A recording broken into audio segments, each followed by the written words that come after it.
Have you ever pondered the paradox of feeling isolated in a sea of people? Do you think it's possible for loneliness to become a national crisis? Loneliness. It's a word we're all familiar with, an emotional state we've all encountered at some point in our lives. It's that uneasy sensation of feeling disconnected, of sensing an invisible barrier between ourselves and the world around us. It's a human experience, universal yet deeply personal. But what if I told you that loneliness has become more than just a fleeting emotion? What if it's evolved into a silent epidemic, an unseen crisis that's infiltrating societies worldwide? Now, what comes to mind when you think of Japan? Perhaps you envision towering skyscrapers, flashing neon lights, and seas of people moving in a harmonious rhythm. It's a nation known for its technological advancements and bustling cities, a place where solitude seems like an unlikely phenomenon. Yet within this dense population, within these vibrant cityscapes, a quiet crisis is unfolding. Ironically, in a country where you're never more than a few feet away from another human being, loneliness prevails. An invisible epidemic is sweeping across the land of the rising sun, leaving in its wake a society grappling with isolation and loneliness. It's a contradiction that's hard to fathom, isn't it? How can one feel alone amidst millions? What's even more intriguing is that this isn't a problem confined to a particular age group or social class. From busy corporate executives to diligent students, from the elderly to the youth, this epidemic spares no one. It's an issue that transcends age, gender, and socioeconomic status, making it a national crisis that demands attention. So what's driving this paradoxical epidemic of loneliness in one of the world's most populated countries? Is it the byproduct of a rapidly advancing society? Or is it deeply rooted in cultural practices and societal norms? These are some of the questions we'll be exploring in this series. Dive with us as we explore the invisible crisis sweeping across the land of the rising sun. Numbers often speak louder than words. Let's delve into the statistics that reveal the magnitude of loneliness in Japan. In recent years, Japan has seen a significant rise in single-person households. In fact, more than 1/3 of all households in Japan today are single-person households. This is a stark increase from the 1950s, when single-person households accounted for less than 10% of all households. If we break it down further, it's not just the young and independent choosing solo living. A significant percentage of these are the elderly, living alone. Now let's talk about the elderly. A substantial 20% of Japan's population is over the age of 65, and a considerable chunk of them live alone. The number of elderly people living alone has been steadily rising year by year, reaching almost 6 million in 2023. This is a reflection not only of Japan's aging population, but also of the growing solitude experienced by its older citizens. Moving on, let's discuss a uniquely Japanese phenomenon, hikikomori. These are individuals who, for various reasons, withdraw from society and live in extreme isolation. The government estimates that there are over 500,000 hikikomori in Japan, but some experts believe the real number could be over 1 million.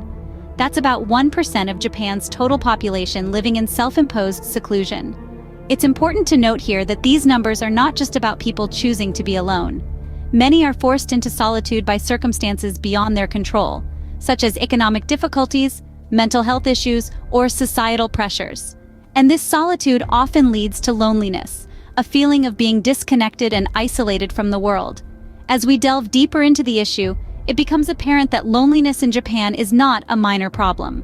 It's a widespread and complex issue affecting millions, an issue that cannot be ignored.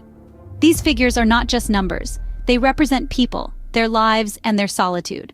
Culture shapes society, but could it be contributing to the loneliness epidemic in Japan? A question that may seem puzzling at first, but as we delve into the complex tapestry of Japanese culture, the answer begins to reveal itself. At the heart of Japanese society lies the principle of way or harmony. This principle is so deeply ingrained that it permeates every aspect of life, from interpersonal relationships to the workplace.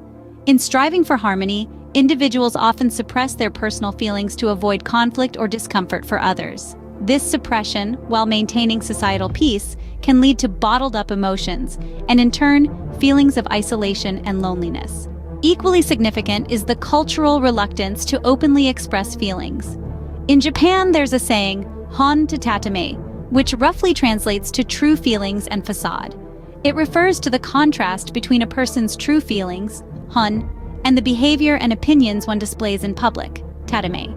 This cultural norm of concealing true emotions can create a barrier to genuine connections, thereby fostering a sense of loneliness. Finally, let's talk about the pressure to conform. Japanese society places a high value on conformity and uniformity. This is reflected in the phrase, "the nail that sticks out gets hammered down." Individuals who deviate from societal norms in any way often face ostracization. This pressure to fit in can lead to self-isolation and feelings of loneliness for those who feel they don't quite fit the mold. In essence, the same cultural qualities that make Japanese society unique, harmony, emotional restraint, and conformity, might also be contributing factors to its loneliness epidemic. These cultural norms, while fostering a sense of unity and order, can potentially lead to feelings of isolation and disconnect. Culture is a double-edged sword, providing both a sense of belonging and a potential for isolation. As we explore the impact of loneliness on mental health in our next segment, we'll ponder further on this paradox that is deeply rooted in the heart of Japanese society. Loneliness is not just about the heart, it affects the mind too. But how does it impact mental health in Japan? In the land of the rising sun, loneliness has a profound psychological impact, with effects that ripple through the country's population. Picture a pool of water, still and serene. Now imagine a pebble dropping into it. The ripples spread, affecting the entire body of water. Loneliness acts much like that pebble, causing waves of mental health issues that extend far beyond the individual. One of these ripples is depression. It's a common misconception that depression is simply feeling sad.